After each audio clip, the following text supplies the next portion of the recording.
Are you curious about how you might have a more fulfilling work life?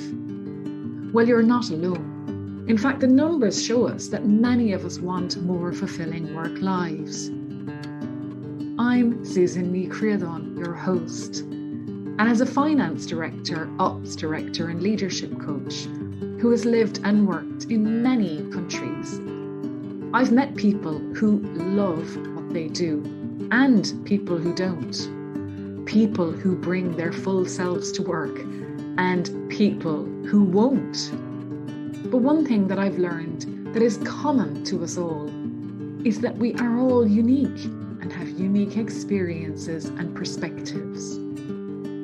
So join me and my guests as we place a lens on the people side of work life and explore ways to let your uniqueness shine through by sharing insights, stories, strategies and techniques to inspire your work life.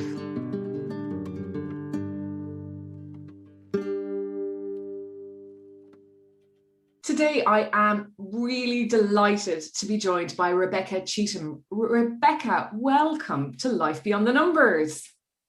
Thank you. It's so good to be here with you, Susan. Rebecca, you started out in banking, so numbers, you're no stranger to numbers, but we're not going to go there. It might come up in conversation, but we're not going there. So I read that you have an unwavering belief that life can be extraordinary.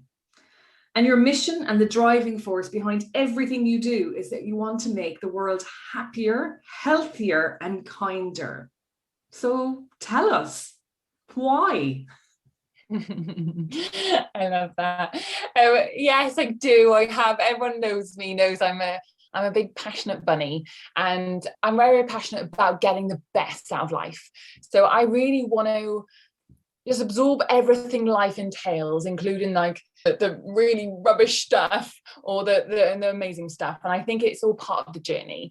And I am very passionate about sharing that with people in the sense of life can be so much more than I'm just going to sit here and be miserable and think about all the stuff that I could have and I don't have. And so I really try and work with people to like kind of reframe stuff and be like, right, what can we do? What can we do to make your life an enjoyable life for you?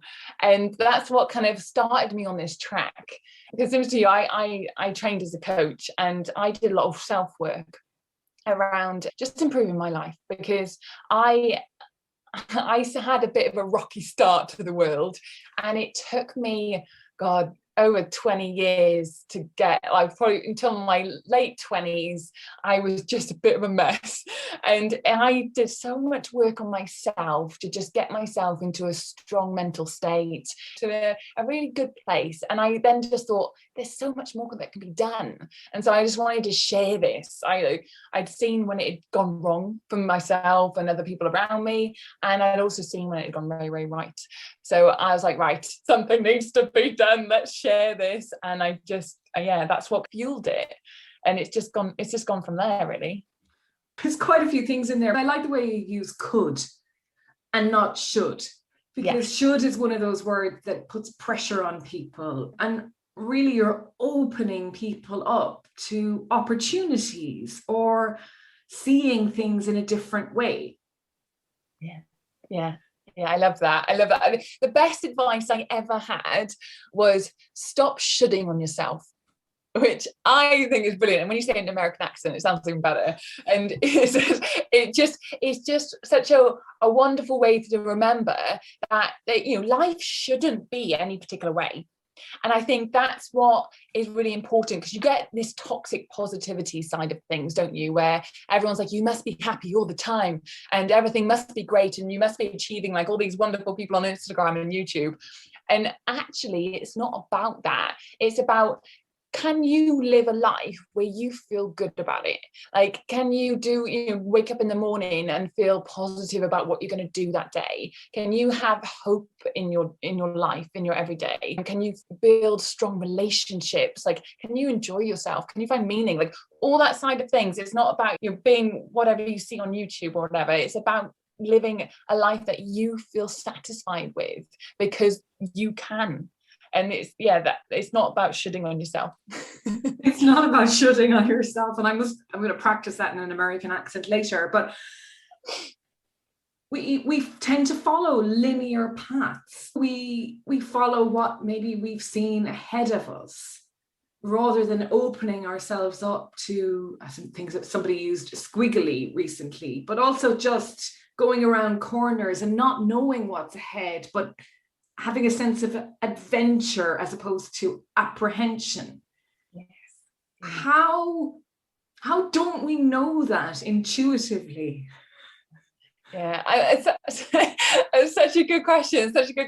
Like, I think a lot of the society puts on the fact that it should be going in this linear path. But at this age, you should be having, babies and marriage and all this stuff, and life should be in a certain way. And so we start absorbing that from around us. And I think social media has made that even stronger in the fact that we see all these beautiful people with filters on and living their best lives, but we only see their social media presence, and we see the backstage of our own lives. So we see all the messy stuff, and we're like, oh, why does theirs look so like, they've got life together and mine's so messy? Because what you're thinking, all the stuff that goes on underneath your skin and in your mind.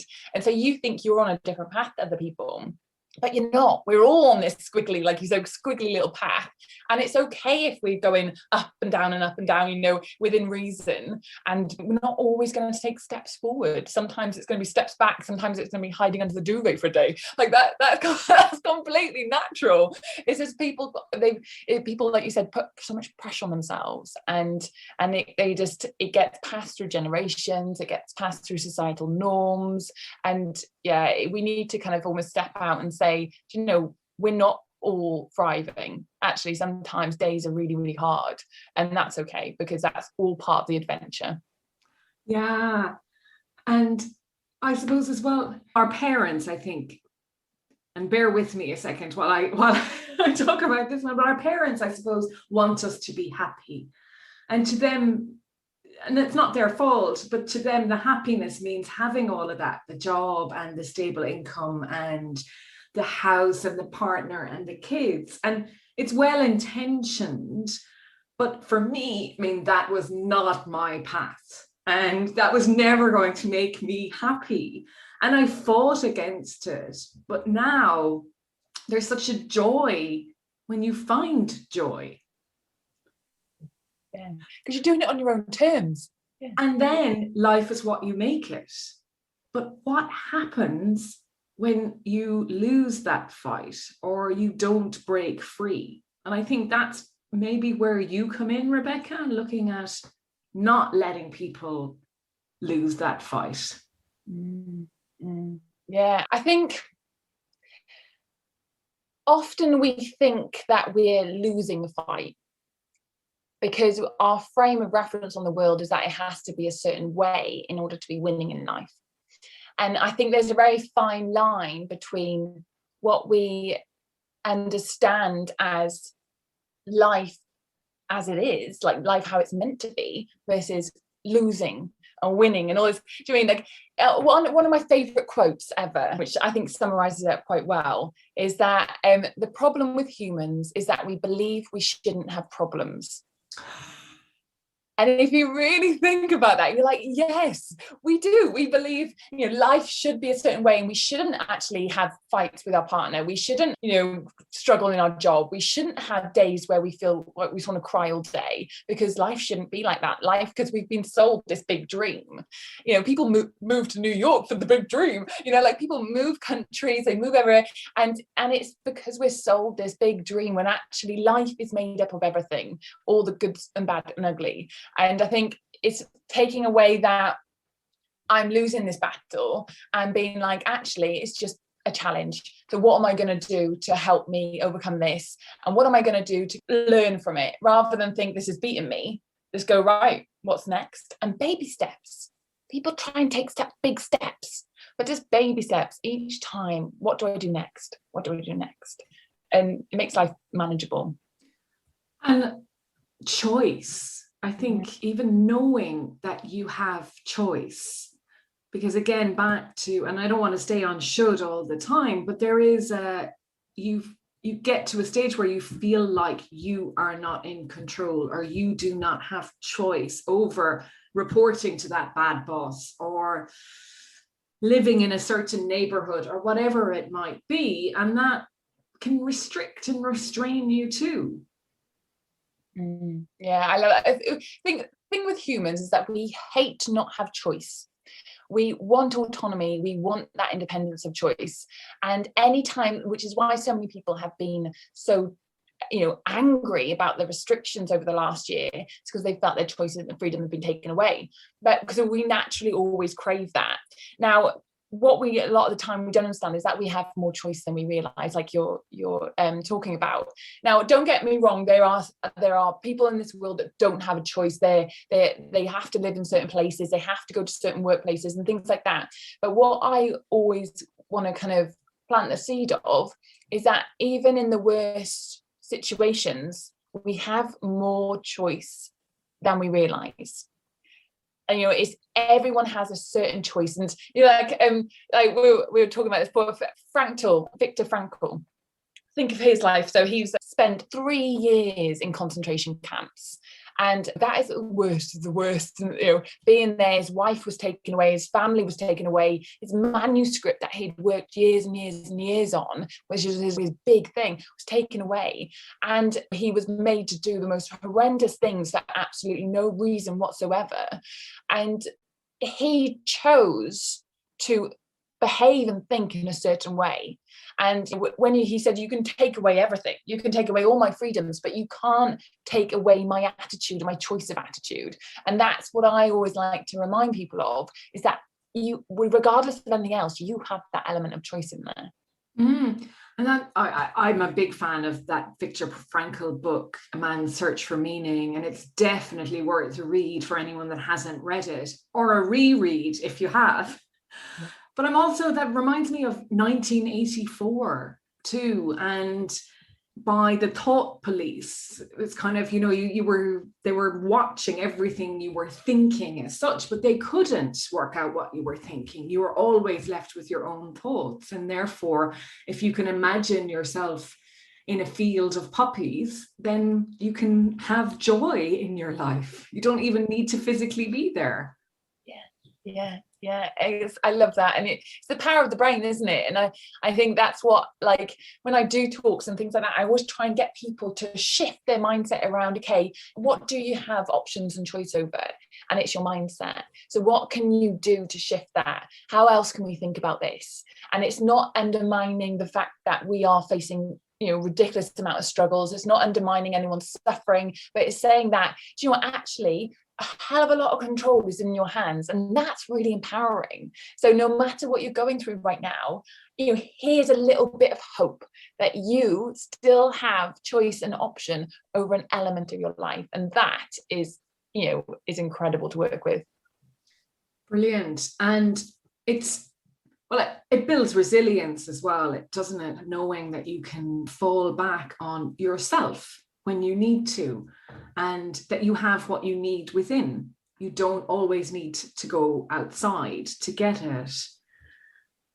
Now, the thing I think that I've certainly read that you talk about a lot, Rebecca, is the prevention, or getting to something before it escalates. And the world we live in is very much about treatment. We treat something rather than try and get to the root cause and prevent it. So what got you into that frame of mind, I guess? How did you realize to come at it from that angle? Great question. So I've always had an interest in mental health anyway, and from experiences growing up all the way through, and from corporate experiences in banking, seeing that kind of environment around me kind of really pushed me into the preventive side of things. Is that when I was in the banking world, I trained as the coach, and I started coaching a lot of people around stress, and I realized that a lot of stuff that they were trying to achieve through coaching they weren't able to achieve because they were stuck in this and feeling anxiety about stuff, burnout. They were having long periods of low mood. All that stuff was getting in the way, so that actually the goals that they were coming to try and achieve weren't able to attain because it was just, it was not possible, right, in the state that they were in. And so I started working with them a little bit more around that. And I felt quite, to be honest, like quite incapable of being like, how do I manage this? Like, this is a huge obstacle to get across. And so I started exploring it a little bit more, learning more about it. And I started moonlighting on the weekend alongside banking as a mental health support worker. And I started working on wards, working with, really, really, really mentally ill people. So, severe psychosis, severe depression, severe bipolar, the whole range of mental health conditions, and really, bad signs of self-neglect. All this stuff was coming up, drug and substance misuse. Literally, these people had really, really difficult lives. And when you read their case files, what I saw along the way was that the ball had been dropped so many times, like whether it was stuff that could have been done when they were admitted into hospital before, whether education could have been there in their family, in their schools, support could have been given to them so much earlier on. And if it had, they wouldn't be where they are right now. I looked around, it scared me. Like, I'd grown up around experiencing mental health difficulties around me at school, everywhere, but seeing it in that way made me think this can't be how things are evolving. And the more I learned about mental health at work and the impact, the damage it was having in the organizational world, I could see it around in friendship groups, thought something needs to be done.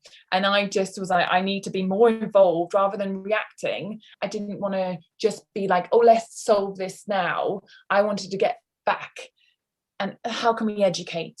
How can we get people on board? How can we get people proactive about looking after their mental health? How can we educate people how to spot it in other people? And then from there, we can hopefully create a healthier society, which feeds back into itself then over and over again. So that was my passion behind it. Wow, that's brilliant. I love it. How do people feel, like the bankers, for example, when they want to up their performance and they can't because of stress, and you say, well, you need to take a break, or, you have to tackle this element of knowing yourself before you get to that promotion. Does that go down well? Yeah, so it depends on the person, very, very dependent on the person. So some people are quite open to it, and you'll find that once you start exploring mental health and well-being and all this personal development side of things, people are like, oh, I love learning about myself. And some people just like to be analysed, and some people like to have like theories to understand themselves, and just because the more you can understand yourself and why you behave the way you do, and all these things start clicking, you're like, oh, this makes sense, and your life just starts piecing together. So some people love it, and then some people are quite resistant. But actually, you really need to get down to the gritty side of really stripping everything away and knowing yourself and understanding what's going on under the surface. And gritty is a great word, actually, because it takes grit to do that, doesn't it? And what comes out you may not always be happy with, but it's worth it. Worth it. Oh my God. And I guess, Rebecca, the impact of being in an unhappy place at work or on stress or whatever, it's not just restricted to mental well-being either, because it can manifest itself in physical ways, like back pain, for example. Yeah.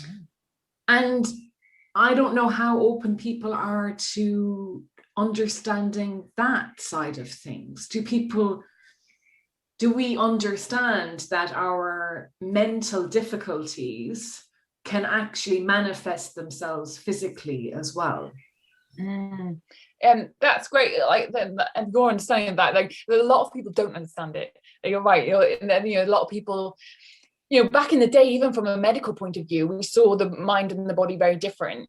And you used to go to the doctor about physical stuff. You wouldn't go to the doctor about mental stuff. And the fact that they were interlinked and had feedback loop on each other was not even a possibility in their minds back then. We've grown a lot from that. And I do a lot of mental health first aid courses, and I've noticed the shift.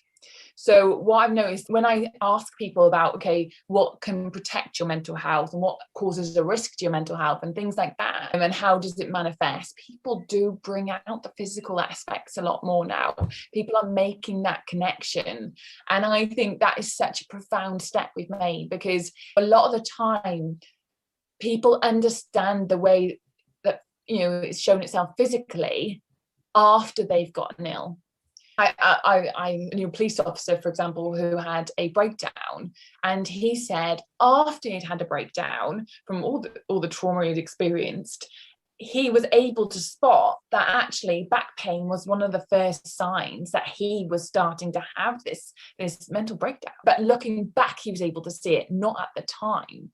So like a lot of times people see it afterwards, but actually if we can get people to spot this stuff, and also the medical profession, that if someone's coming in and going, I've got this agonizing shoulder pain, you know, I've got all these repeated headaches, I feel sick all the time, I feel dizzy, there's no reason for it, then people are going, okay, what else is going on in your life right now, and unpicking that. It needs to start from, you know, from the people themselves, but also the medical profession.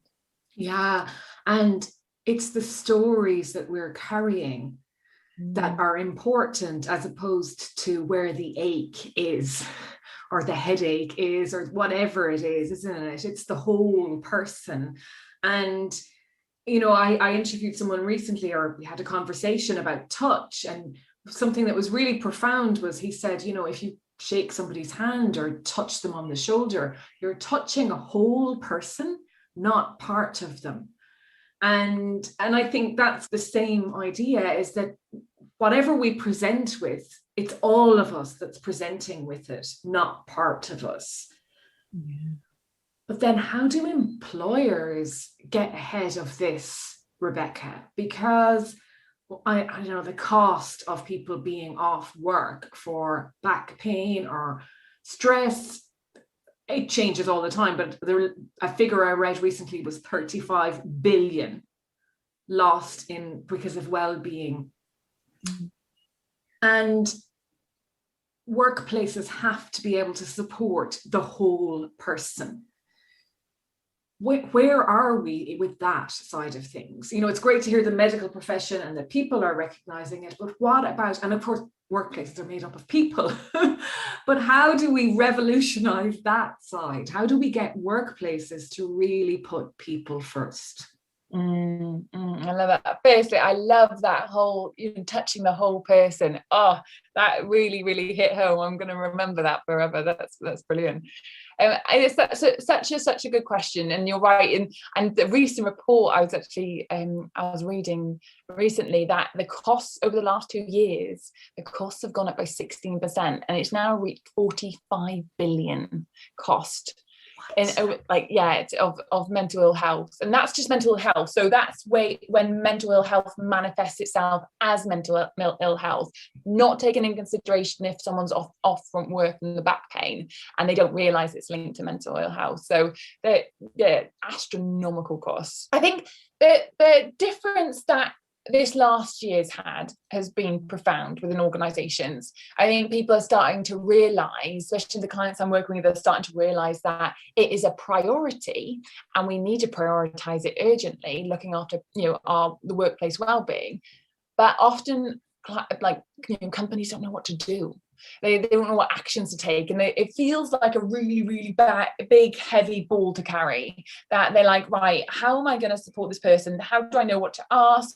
How do I know how to support them? You know, that people are scared about, oh, if I start making mental health a thing at work, then everyone's going to be off because they're all going to say, oh, I need a stress day. Or, you know, people are, you know, some organizations are worried that if they train people as mental health first aiders, people will think they're therapists and they'll be trying to walk around the organization trying to, you know, therapize people. You know, it's because people don't understand naturally. We've got this culture, haven't we, that we don't talk about it, brush it under the carpet and it will all go away. But I think what people are realizing is that doesn't work. And like you said, the costs are incredible around mental ill health. And so, people are realizing they need to do it now. They're realizing that, you'll improve not just productivity and the fact that people won't be off sick as often, but you'll also, make people more creative and more innovative, and you attract better talent. Like, people realize that. They're really starting to realize it. And I'm working with some incredible people who are very, very passionate about helping their staff. It's just that a lot of people don't know what to do next. And so that's where it needs to come from, in the sense of, okay, this is how we can approach this. Here's a good step plan to get those practices in place so that your employees feel supported, and you've got the culture that basically reinforces that. And I mean, one thing I wanted to say was, of course, sometimes back pain or physical pain is purely mechanical as well. It's not always associated with, stress manifesting itself or whatever. Yeah, absolutely. But that, I suppose we're also afraid maybe of opening up those conversations. How do we shut them down? Are we going to be able to cope as another human being opening up to someone in front of us, or as the person who someone is opening up to? We feel like we should, again, there's that word, have some training or some background, but often you're just a sounding board. People need to be able to talk to someone. They need to just vent. They need to let it out. Yeah. Don't really always need specialist skills to have these conversations. You just can meet the person human to human. Yeah, I absolutely love that. I love that. And it's so true. And I think that's one of the biggest aha moments that come from the mental health first aid course, is that, oh, wow, I don't have to solve everyone's problems. Like, it's just stripping it back and being like, okay, I'm just going to be human, like you said, human to human, and just have a conversation, give you space to feel heard, and listen to what's going on for you. Like that, giving someone that emotional support and that validation of what they're going through, that is incredible. And if that is the only thing you do for that person, that is absolutely monumental. So it's also taking that weight off our shoulders, that we don't have to solve everything. It's giving that space to someone, so sometimes they can solve it themselves just by you holding that space for them. Yeah, so, and we all know how to talk to people because we've been doing it all our lives, yet somehow I think because we still have this divide of, when you come into work, you're there to do something specific and not to be yourself, yet we want you to be yourself because that's how we get the best out of you. But we just still haven't married those two, I think. Yeah, so true. But hopefully change is afoot, which is great. I think the want is there. The want is there from organizations, the want is there from people. It's just that people don't know what to do next. But it's quite a clear process when you've got the tools, when you've got the skills, when you've got the knowledge around it, and then the confidence comes with that, and then people know how to support their staff.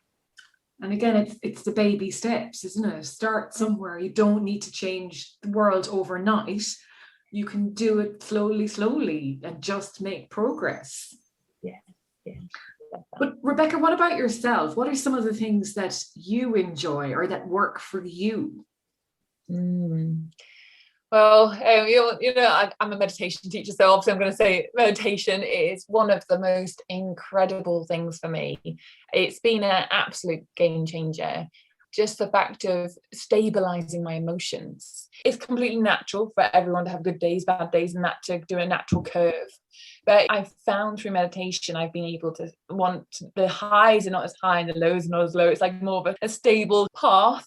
And then also I'm able to kind of see my thoughts and observe what's going on before reacting. And I'm a very passionate and spontaneous person. So adding a layer of pause in it's changed things for me. Like I'm, actually being able to think before I react is incredible.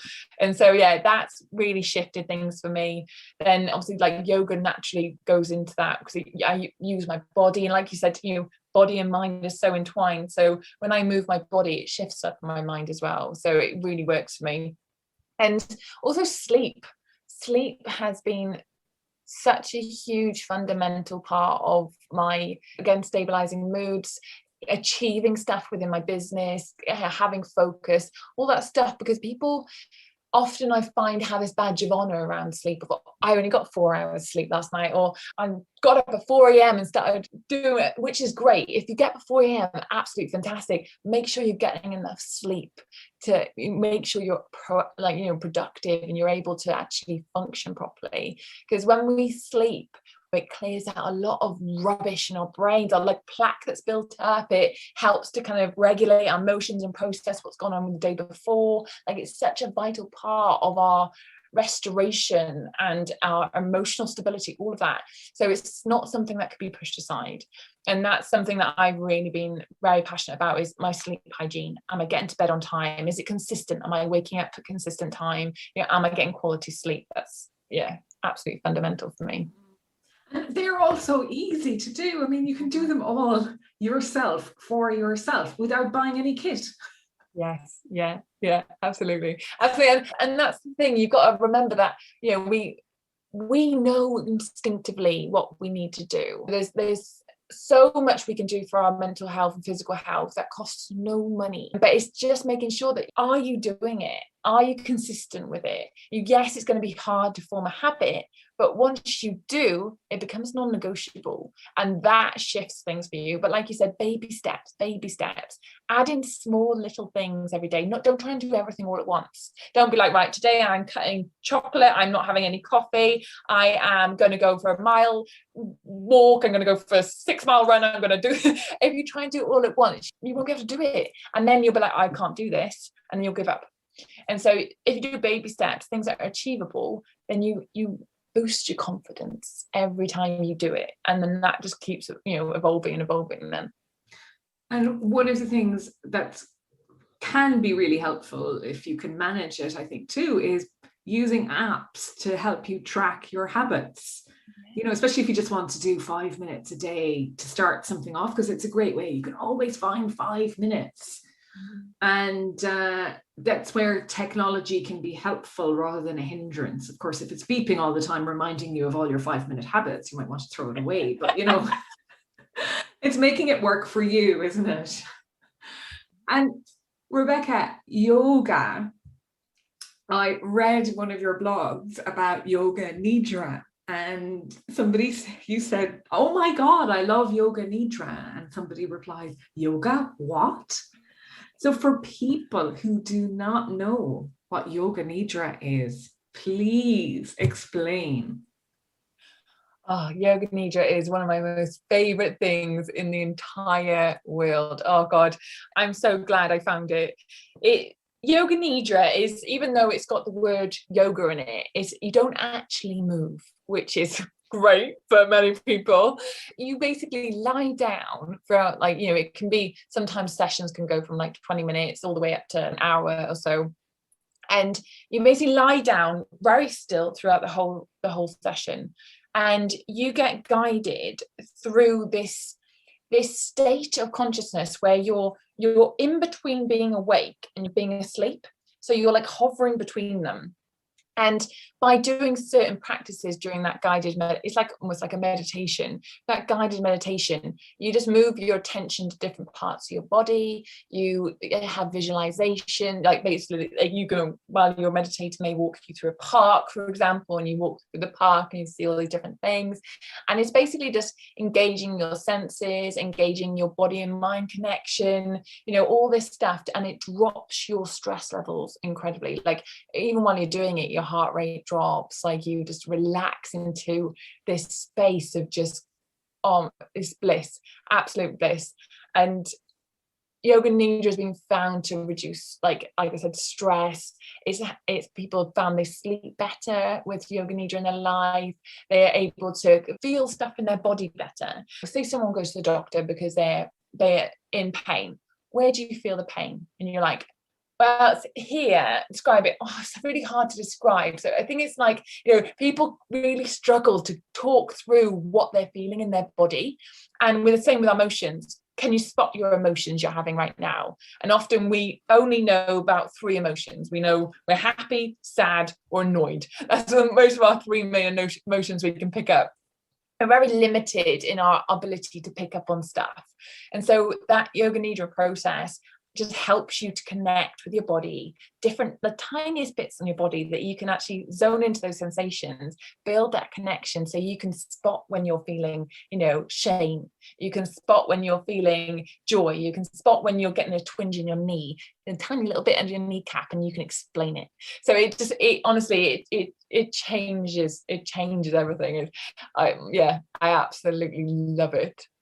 Oh yeah, I agree. And I think it is also really easy to find. I mean, you can just go on YouTube or onto a meditation app and you can Google yoga nidra and do a short one. And honestly, you'll never look back. No, it's incredible. It is incredible. And I like what you said about the emotions as well is really interesting, because there's this neuroscientist, psychologist, Lisa Feldman Barrett, and she talks about, that if happy and sad are the only 2 emotions you feel, then you're always going to be happy or crappy, kind of. Whereas if you can have 50 shades of happy and 50 shades of crappy, then you can really start to understand where you are in that spectrum. Yeah, I love that. I love it. You can like, I'm about 3% crappy right now. But you can use any words you like to describe it, just because you don't have to give it a term. You can say, actually, today I feel like crap because when I got up, I stubbed my toe, and there's your emotion. Yeah, I love that, because we don't always pick it up, because we spend a lot of our time in life trying to squish emotions. From childhood we're told not to cry, don't be silly, don't be this, and squish, squish, squish, down it goes. And we've got to behave in a certain way, and all this toxic positivity around of all this, and that tells us we should feel a certain way. So we numb to a lot of other emotions that are going on for us, and we disconnect our mind and body from each other. And there's one guy that I can't remember his name, and I was reading his book, and he was saying that I'm using terms mind and body because that's the only vocab we have for it, but actually there is no word to describe it, but they're just the same thing. You can't separate them with words, so they're just part of the same energy side of things. And if we've got that disconnect in there, if we haven't really communicated between them, because over time we squished it down, how are we going to spot what we're feeling? And then when we don't know what we're feeling, we start reacting in ways that we don't really want to react in as well. And Rebecca, I had one question and now it's gone out of my head. I remember what it was. The very first time I met Rebecca was doing a talk about gratitude, or telling us about gratitude. So maybe, Rebecca, before we go today, you tell us a little bit about the power of gratitude and perhaps something you're grateful for. Oh, what a lovely bit to end on. So gratitude is probably one of the most powerful tools you can use to enjoy your present moment. Because often when I get my car, I'll be happier. When I get that house, I'll be happier. When I have that partner, that relationship, that life, I will be happier. And we're all externalizing our happiness to something that we need to achieve in order to feel happy. And actually, life doesn't work like that. If we can actually enjoy what we currently have, and we can think, I'm at home right now, I am safe, I am with someone I love, I'm sitting in a really comfy chair, I've got plants around me, I've got all this stuff. If we can acknowledge how grateful we are for this present moment, everything we have, then that opens up the world, because then we start seeing the beauty in all these little things around us that we never noticed before. And then we start gaining stuff that we haven't got anything that we didn't have before, but actually it was already always there, but we never saw it. I started doing a gratitude practice, which Oprah Winfrey inspired. And I was doing a gratitude practice of every night before bed, I would write down 3 things I was grateful for that day. And I found that the next day, I was automatically looking for those things that I could be grateful for. I'm like, oh, I could write that in my diary tonight, things like that. And so I was on the lookout for all these things to be grateful for. And I was like, I could do this, I could do this, I could do this. And it just started building and building and building. And I found that the more stuff I was grateful for, the more good stuff came into my life. And it just started evolving. And honestly, it's one of the most powerful tools. And it just makes me feel so blessed by everything. And it improves my mood, no end, absolutely no end. So yeah, I highly recommend a gratitude practice, whatever it is to you. You know, my partner does it in the morning. He says one thing he's grateful for in the morning. So, you know, it doesn't have to be at night. It just opens your mind to start watching out for stuff you're grateful for. And then I suppose from that, one thing I'm really grateful for, I think I'm really grateful right now for the fact that I'm able to spend more time with my sister. I over lockdown, I couldn't see her. She was pregnant over the whole of lockdown, and I really missed seeing her and watching her belly grow and being with, and you know, my little nephew was growing up, and they change so fast when they're little. And then so now my nieces come along, I'm able to see both of them, able to see my sister regularly, and I think it's just taken our relationship to a whole new level. Now we can see each other so regularly, and just because we realized how that gap of not seeing each other, it kind of really magnified how vital we were to each other's lives, and how we weren't just sisters, we were literally vital cogs in each other's, you know, bodies. And it's that shift have made me really grateful for the fact that I can see her, I can hug her, I can watch my niece and nephew grow up. And yeah, that's one of the things I'm incredibly grateful for. Ooh, I've got tears in my eyes almost after that, because my sister lives in the Czech Republic and I haven't seen her for so long. And my nephew and my niece is going to be 3. I haven't seen her since she was like 18 months. So I totally understand where you're coming from. And I'm still really grateful for them, obviously, but just being able to see people in real life. Yeah, I can't wait for travel to be open. I bet. Are you getting to see them on Zoom at the moment? Yeah. I mean, we speak all the time and everything, it's not the same, no. But my brother and his wife are just about to have a baby. She's in hospital as we speak. Oh my gosh. Yeah. And so I missed all of her belly growing and everything. So I think a lot of people will relate to that, Rebecca, around the world. And family is always something to be grateful for. Yeah. So thank you. You're welcome. And I'm very grateful for you, Susan. I'm grateful for this conversation. I've loved it so much. So how does someone connect with you, Rebecca? Where can they find you? Everywhere. So we've got my website is siendo.co.uk, and it's spelled SIENDO, which is actually a Spanish word, and it's Spanish for being. Which I love. Yeah, I thought I was learning Spanish, and I thought, oh, what can I use? And I thought Siendo is a wonderful name. And so yeah, I've got siendo.co.uk, on LinkedIn, Rebecca Cheetham, or Siendo there as well. I'm on Facebook, on Instagram. Find me wherever. I'm on YouTube. Type in my name and I will appear. Brilliant. That's fantastic. Well, thank you so much for your time today, Rebecca. It's been a great conversation. It's been lovely. Thank you. And I'm sure we'll do it again sometime. Yes, I'd love to. Take care. Bye. Imagine if every day you enjoy work, express yourself fully, and exceed expectations. I believe we're all entitled to have this, and that the future of work life will be changed by those who strive for and create more fulfilling work lives for themselves, their colleagues, their teams, and wider organisation. Thank you for listening today, and if you enjoyed this episode, please leave a review, and share it with someone you know who is curious like you.